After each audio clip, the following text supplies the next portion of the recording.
হয়, এই মুহূৰ্তত মই উপস্থিত আছোঁ কোকৰাঝাৰ লোকসভা সমষ্টিৰ 19 নং চিডলি চিৰাং বিধানসভা সমষ্টিৰ 350 নং টাঙাবাৰী এল পি স্কুলত। কাৰণ এই টাঙাবাৰী স্কুলত ইতিমধ্যে দেখা গৈছে ৰাতিপুৱাৰে পৰা ইয়াত যি ভোটাৰ ৰাইজ হৈছে তেওঁলোকে শিলডল ভাঙি ওলাই আহিছে তেওঁলোকৰ আজি যি মতদান তেওঁলোকে সাব্যস্ত কৰিবলৈ।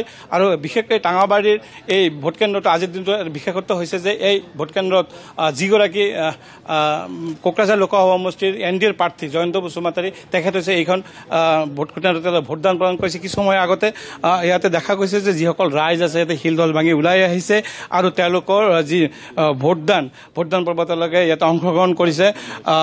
মই এতিয়া পোনে পোনে যাবলৈ বিচাৰিছোঁ কোকৰাঝাৰ লোকসভা সমষ্টিৰ যিগৰাকী প্ৰাৰ্থী NDA তথা UPPL জয়ন্ত বসুমতাৰী।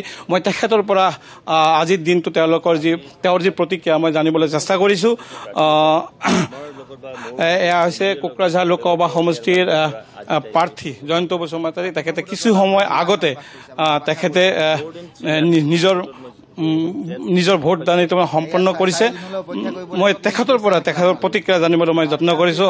কি ক'ব আজিৰ দিনটোত আপুনি নিজকে ভোটদান কৰিলে কি ধৰণৰ আশা কৰিছে? একেবাৰে উৎকণ্ঠাৰ মাজতে আজি নিজৰ ভোটটো মই সাব্যস্ত কৰিলোঁ যে মোৰ গাঁৱৰ টাংগাবাৰী 350 নং টাংগাবাৰী LP স্কুলত মই ভোটদান সাব্যস্ত কৰিছোঁ।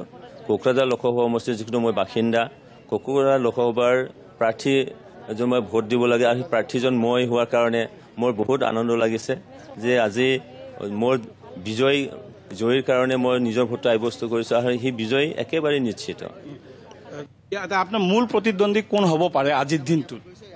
মই আগতেও কৈ আহিছোঁ, এতিয়াও ক'ব বিচাৰিছোঁ যে NDA হিচাপে আমি 3টা দল আছোঁ। সেই 3টা দলে যেনেকৈ ধৰণৰ ৰাইজৰ ওচৰলৈ আমি চপাব পাৰিছোঁ, ৰাইজ আৰু চৰকাৰৰ মাজত যিখিনি ব্যৱধান সেই ব্যৱধানটো যোৱা মানে 2টা বছৰ বা 3টা বছৰ নোহোৱা হৈ গৈছে।